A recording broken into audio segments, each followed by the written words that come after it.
Hello दोस्तों। मैं हूं अरविंद और आपका सबका स्वागत है एक बार फिर से हमारे YouTube channel nursing study hub में। तो जैसा कि आप सबको पता है, हमारा जो कार्बोहाइड्रेट का फर्स्ट पार्ट है वो हमने बना लिया था। उसके अंदर जो टॉपिक्स थे जैसे कि उसकी डेफिनेशन थी, ठीक है, नहीं, कार्बोहाइड्रेट के क्लासिफिकेशन था, ठीक है। उसके बाद में उसकी कैलोरी वैल्यू थी, calorie value, recommended daily allowance थे, और उसके फंक्शंस थे, ठीक है, रिज़र्व फूड मटेरियल था, ये सब है, हो गया था। तो आज का हमारा टॉपिक है कार्बोहाइड्रेट का डाइजेशन। उम्मीद करता हूँ कि आपको वो वीडियो पसंद आए होंगे और आपने वो पूरे एंड तक देखे होंगे, ठीक है। और अभी तक जिसने सब्सक्राइब नहीं किया है चैनल को, प्लीज़ करके चैनल को सब्सक्राइब कर लीजिए, ठीक है। तो हम आगे बढ़ते हैं अपने आज के टॉपिक पे, जो कि है डाइजेशन ऑफ कार्बोहाइड्रेट। तो प्लीज़ वीडियो को एंड तक ज़रूर देखना और अपना प्यार हमेशा ऐसे ही बनाए रखना। तो आज का टॉपिक है हमारा डाइजेशन। तो डाइजेशन क्या है? देखो, डाइजेशन वो प्रोसेस है जिसके अंदर क्या होता है कि जो कॉम्प्लेक्स चीज़ होती है वो ब्रोक डाउन होकर के सिंपल चीज़ में कन्वर्ट हो जाती है। वैसे डाइजेशन इसका है कार्बोहाइड्रेट का। तो इसका अंदर क्या होगा, जो digestion is the process in which complex carbohydrate, जो कॉम्प्लेक्स कार्बोहाइड्रेट होंगे जैसे कि पोलोसैकराइड, ओलिगोसैकराइड्स, डाइसैकराइड्स, वो क्या हो जाएंगे, broken down into simple carbohydrates, वो टूट के सिंपल कार्बोहाइड्रेट्स में कन्वर्ट हो जाएंगे। सिंपल कार्बोहाइड्रेट्स कौन से? मोनोसैकराइड, स्पेशली ग्लूकोज के अंदर कन्वर्ट हो जाएंगे, या फिर सुक्रोज के अंदर, फ्रक्टोज के अंदर, जो कि इजीली फिर बाद में ग्लूकोज, सब आपको पता ही है कि ग्लूकोज ही डाइजेस्ट होता है, नहीं, ग्लूकोज ही एब्जॉर्बेबल फॉर्म है कार्बोहाइड्रेट की, ठीक है। तो इसके अंदर कौन से स्टेप्स इन्वॉल्व होते हैं जो भी जान लेते हैं कार्बोहाइड्रेट डाइजेशन में, ठीक है। तो digestion of carbohydrate start in mouth and complete in small intestine. तो डाइजेशन होता है कार्बोहाइड्रेट का, वो मुंह से स्टार्ट होता है, क्योंकि हम खाना मुंह से ही खाते हैं, ठीक है। तो जहाँ जब भी खाना निकलते ही मुंह में जो हम चबाते हैं खाने को, तो उस टाइम से डाइजेशन स्टार्ट हो जाता है माउथ में, ठीक है, और कंप्लीट होता है स्मॉल इंटेस्टाइन में, ठीक है। तो सबसे पहले देखें माउथ में कैसे होता है।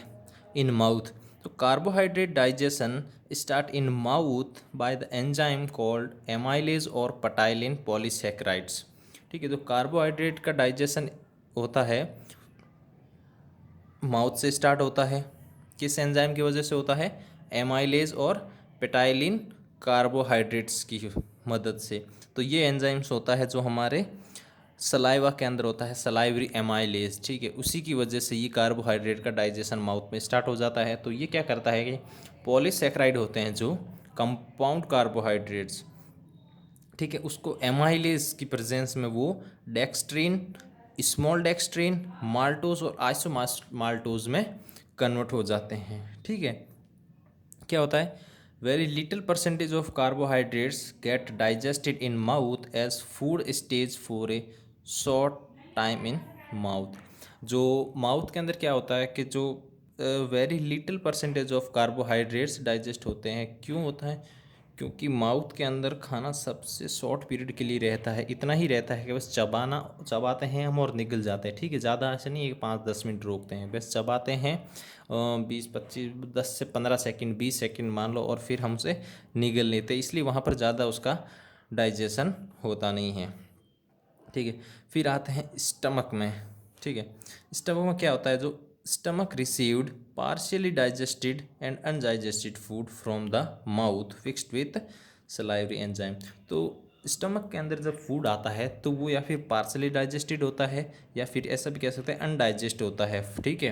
अनडाइजेस्टेड फॉर्म होती है फूड की, जो कि मुंह से आती है, उसके अंदर सलाइवरी एंजाइम मिक्स होता है, ठीक है। क्योंकि सलाइवा के अंदर सलाइवरी एंजाइम मिक्स होता है, और हम जब च्यूइंग करते हैं, मतलब चबाते हैं खाने को, उस टाइम क्या होता है, जो सलाइवरी एमाइलेज होता है, सलाइवा, वो खाने के साथ अच्छे से मिक्स हो जाता है, बोलस बनाते हैं, ठीक है। बोलस कहते हैं जिसमें सलाइवा मिक्स होता है जिस फूड के अंदर, ठीक है। फिर तो the acidic environment of of stomach inactivates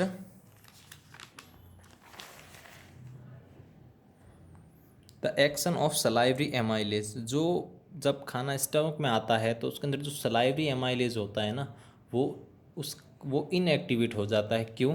क्योंकि जो स्टमक के अंदर होता है HCl, ठीक है, HCl होता है जो कि होता है एसिडिक, और क्या होता है कि जो स्टमक का नेचर होता है, उसका मीडियम होता है स्टमक का, वो बेसिकली एसिडिक ही होता है HCl की वजह से।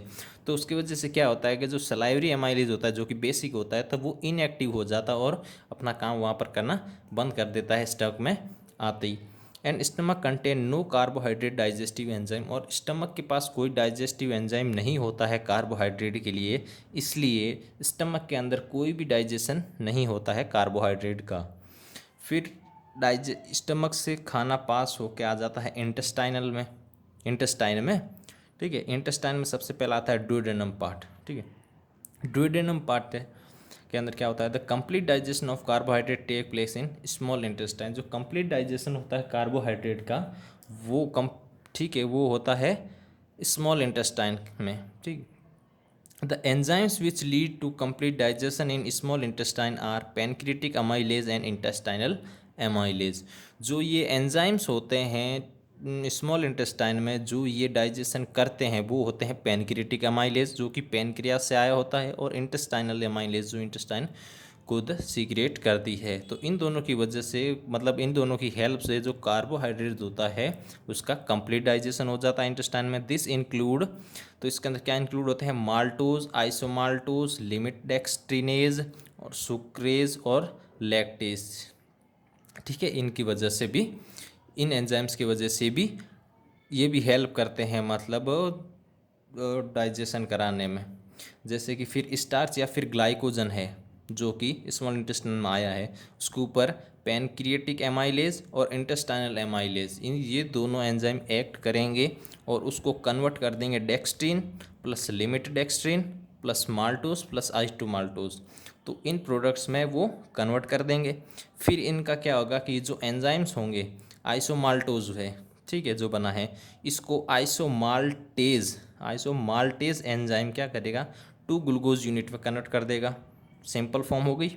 फिर क्या करेगा, माल्टोज है जो, उसको माल्टेज क्या करेगा, 2 ग्लूकोज यूनिट में कन्वर्ट कर देगा।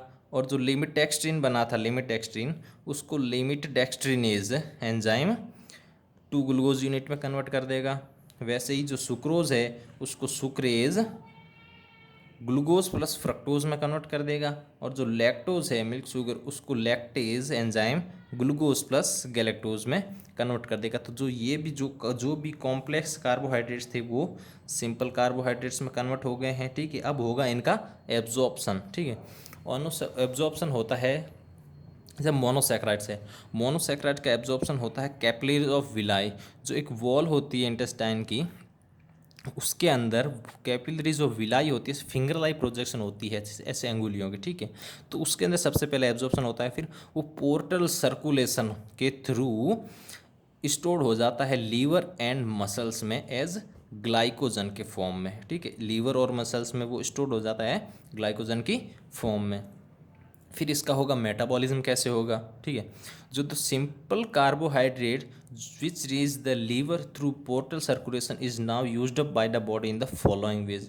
जो सिंपल कार्बोहाइड्रेट था जो कि कॉम्प्लेक्स से सिंपल में कन्वर्ट हो गया था, वो which reach the liver through portal circulation, वो क्या करेगा, लीवर तक जाएगा पोर्टल सर्कुलेशन के थ्रू, और जो कि जब यूज किया जाएगा बॉडी के द्वारा इन फॉलोइंग वेज, इन तरीकों से। सबसे पहले कैसे यूज़ होगा वो, जो सिंपल कार्बोहाइड्रेट एनर्जी प्रोडक्शन के लिए, ठीक है। जो ग्लूकोज ऑब्टेंड होता है एज एंड प्रोडक्ट ऑफ जो ग्लूकोज जब जो ऑब्टेंड होता है ना as end product of carbohydrate, carbohydrate का जब कंप्लीट डाइजेशन हो जाता है तो जो ग्लूकोज ऑब्टेंड होता है is directly utilised by the body cell, जो अब डायरेक्टली यूटिलाइज होगा बॉडी सेल्स में टू ऑब्टेन एनर्जी। उनको एनर्जी चाहिए होती सेल्स को, तो एनर्जी के रूप में वो उसको ग्लूकोज को यूज़ करेंगे, ठीक है। फिर क्या होगा, glucose is broken down to release energy, glucose को ब्रेक किया जाएगा ताकि उसमें से एनर्जी निकल सके इन सेवरल स्टेप। ठीक है, उसके अंदर सेवरल स्टेप्स के अंदर इंक्लूड होते हैं several step to two molecules of pyruvate. तो एक ये ग्लाइकोलाइसिस रिएक्शन होती है जिससे क्या होता है कि जो ग्लूकोज होता है, ठीक है, वो टू मॉलिक्यूल्स ऑफ पायरुवेट में कन्वर्ट हो जाता है। ठीक है, ब्रोक डाउन होके by the set of reaction cycle called glycolysis cycle से क्या होता है कि जो ग्लूकोज होता है, glucose to molecules of pyruvate में कन्वर्ट हो जाता है। ठीक है, जैसे कि ग्लूकोज है, ग्लाइकोलाइसिस की प्रेजेंस में इस, ठीक है, टू पायरुवेट में कन्वर्ट हो जाता है और फिर बाद में यही पायरुवेट टीसीए साइकिल में जाता है। ठीक है, जो ये पायरुवेट क्या होता है, टीसीए साइकिल में जाता है, ट्राई कार्बोक्सिलिक एसिड। ठीक है, इस साइकिल का नाम है also known as Krebs cycle. TCA cycle को क्रैब साइकिल भी कहते हैं। जो pyruvate two molecules of pyruvate बनते हैं वो टीसीए साइकिल कह सकते हैं, क्रैब साइकिल में जाते हैं to produce energy in the form of ATP, ताकि वो ब्रेक डाउन होके एनर्जी फॉर्म कर सकें। ठीक है, एटीपी की फॉर्म में एनर्जी प्रोड्यूस कर सकें एटीपी की फॉर्म में। ठीक है, फिर complete oxidation of one molecule of glucose produces 36 ATP molecules, 6 molecules of CO2 and 6 molecules of H2O। जब कंप्लीट ऑक्सीडेशन होता है ना वन मॉलिक्यूल ऑफ ग्लूकोज का, जब वन मॉलिक्यूल ऑफ ग्लूकोज का कंप्लीट ऑक्सीडेशन होगा उस टाइम क्या होगा, 36 एटीपी मॉलिक्यूल्स रिलीज होंगे, 6 मॉलिक्यूल्स CO2 के होंगे और 6 मॉलिक्यूल्स ऑफ H2O वाटर के होंगे। ठीक है, तो ये देखिए ये है रिएक्शन, पायरुवेट है टू मॉलिक्यूल्स जो कि कन्वर्ट होगा टू एसिटाइल कोएंजाइम में। ये क्रैब साइकिल में जाएगा और क्रैब साइकिल्स में इसका फाइनली इसको ब्रेक डाउन करके एनर्जी होगी, जो कि है energy plus carbon dioxide plus O2 मिलेगा हमें। ठीक है, फिर आ जाता है इसके स्टोरेज प्रोडक्ट मेटअप यूज़ होता है, जो कि conversion into glycogen. Storage products कौन से हैं, carbon conversion into glycogen. Primarily सबसे पहले क्या होता है, ग्लूकोज यूज्ड होता है एनर्जी प्रोडक्शन के लिए। ठीक है, सबसे पहले जितना अमाउंट में ग्लूकोज बॉडी को चाहिए वो बॉडी अपना यूज़ कर लेगी एनर्जी प्रोडक्शन के लिए। जितनी उसको एनर्जी चाहिए वो उस ग्लूकोज को ब्रेक डाउन करके एटीपी की फॉर्म में एनर्जी ले लेगी। पर जो बचा हुआ अगर एक्स्ट्रा ग्लूकोज है हमारे पास, तो एक्स्ट्रा ग्लूकोज किस चीज़ में कन्वर्ट हो जाएगा, ग्लाइकोजन में कन्वर्ट हो जाएगा, किस, इंसुलिन हार्मोन की प्रेजेंस में, और स्टोर हो जाएगा लीवर एंड मसल्स के अंदर। जितना चाहिए था उतना यूज़ कर लिया एनर्जी के लिए, जो एक्स्ट्रा बचा वो कन्वर्ट हो जाएगा ग्लाइकोजन में, किसकी, इंसुलिन हार्मोन की प्रेजेंस में, और स्टोर हो जाएगा लीवर और मसल्स में। इस प्रोसेस को क्या कहते हैं, ग्लाइकोजेनेसिस। ठीक है, फॉर्मेशन ऑफ ग्लाइकोजन, ठीक है, from glucose is called glycogenesis. Glucose insulin की प्रेजेंस में ग्लाइकोजन में कन्वर्ट हो गया, ठीक है, और लीवर और मसल्स में स्टोर्ड हो गया। Conversion into fat. चलो फिर भी हमारे पास और एक्स्ट्रा और ग्लूकोज बच गया, लीवर के अंदर भी हमने जमा कर दिया, मसल्स में जमा कर दिया, अब वहाँ पर स्पेस नहीं, तो क्या होगा, वो फिर कन्वर्ट हो जाएगा फैट में। और भी एक्स्ट्रा रहा तो कन्वर्ट हो जाएगा फैट में। तो if glucose exceeds beyond the storage space of available in liver and muscles, ठीक है, जब जो जितना अवेलेबल स्पेस है लीवर और मसल्स के अंदर उससे भी ज़्यादा अगर हमारे पास ग्लूकोज रहा, then rest of the glucose is store in form of fat in adipose tissue. Adipose tissue के अंदर क्या होगा, ये फैट के रूप में जमा हो जाएगा, और इस प्रोसेस को कहते हैं conversion of glucose into fat is called lipogenesis. इस प्रोसेस को लाइपोजेनेसिस कहते हैं।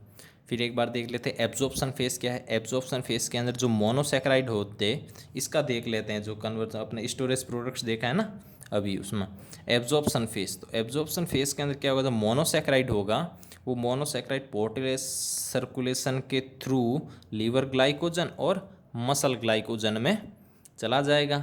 फिर आता है इसका मेटाबॉलिज्म कैसे होगा। मेटाबॉलिज्म जैसे ग्लूकोज था, ठीक है, अब एनर्जी चाहिए तो वो ग्लाइकोलाइसिस करेगा और 2 पायरेट ऑफ मॉलिक्यूल में बन जाएगा।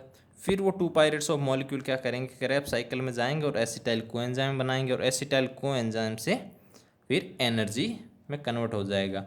पर जो एक्स्ट्रा ग्लूकोज था वो आ जाएगा लीवर ग्लाइकोजन के फॉर्म में जमा हो जाएगा, मसल्स में ग्लाइकोजन के फॉर्म में जमा हो जाएगा, और स्टोर्ड एज ए फैट के फॉर्म में जमा हो जाएगा एडिपोज टिश्यू के अंदर। ये था इसका मेटाबॉलिज्म भी, कि ये कैसे तो एनर्जी प्रोड्यूस करेगा और कैसे जो एक्स्ट्रा होगा वो स्टोर्ड हो जाएगा। फिर आ जाते हैं maintenance of blood glucose level. ठीक है, कि मेंटेनेंस कैसे होता है ब्लड का ग्लूकोज लेवल। तो glucose which enter in our blood stream after complete digestion of carbohydrate helps in normal functioning of all the body cell. जो ग्लूकोज हमारे ब्लड के अंदर एंटर करता है कंप्लीट डाइजेशन होने के बाद कार्बोहाइड्रेट्स का, वो हेल्प करता है normal functioning of the all body cells. तो अगर समझ लो डाइजेशन हो गया कार्बोहाइड्रेट का, तो उसके बाद में एनर्जी उसको यूज़ करेगी, वो ब्लड में जाएगा और ब्लड से फिर सारी सेल्स में जाएगा, तो सेल्स अपने जितना चाहिए होगा अपने काम के लिए जितना ग्लूकोज ले लेगी, नॉर्मल फंक्शनिंग के लिए जितना उनको चाहिएगा वो यूटिलाइज कर लेंगे।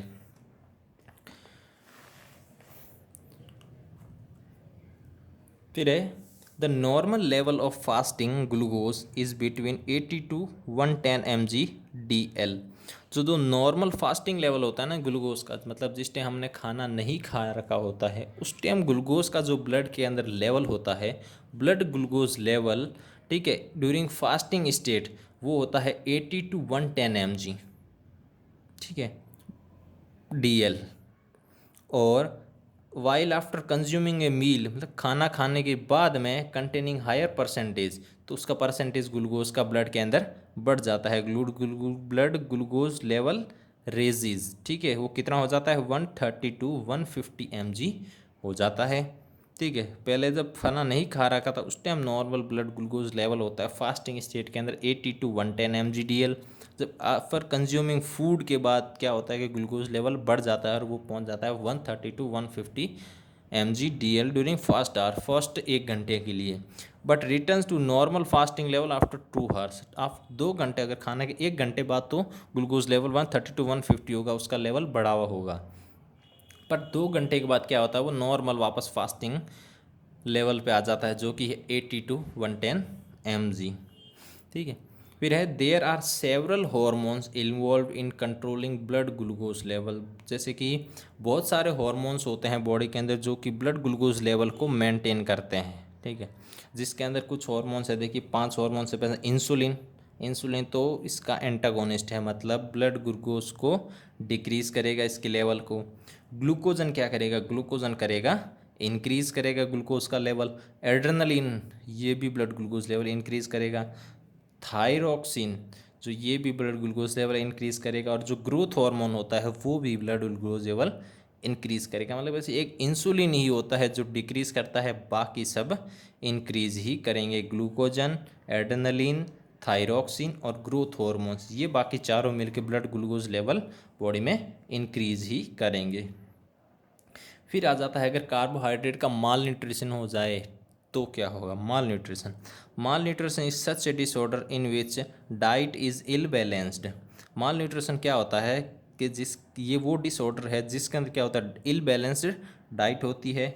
इट कुड बी एक्सेस और deficiency of one particular nutrient और मोर देन वन न्यूट्रिएंट। इसके अंदर क्या हो सकता है अगर आपने किसी चीज़ को एक्सेस में ले लिया है, ठीक है, वो चाहे कोई भी चीज़ हो फूड में, अगर एक्सेस में ले लिया है कोई न्यूट्रिशन तो उसके वजह से माल न्यूट्रिशन हो सकता है, और अगर डेफिशिएंसी है उसकी तो भी हो सकता है। ठीक है, और भले ही चाहे वो एक पर्टिकुलर न्यूट्रिएंट की वजह से हो या मोर देन वन न्यूट्रिएंट। ऐसा नहीं है सिर्फ कार्बोहाइड्रेट की कमी से हुआ है, कार्बोहाइड्रेट की कमी से प्लस प्रोटीन की कमी से, ठीक है, इनकी कमी से, दोनों की वजह से भी माल न्यूट्रिशन हो सकता है। पर्टिकुलर एक न्यूट्रिशन की वजह से भी माल न्यूट्रिशन हो सकता है।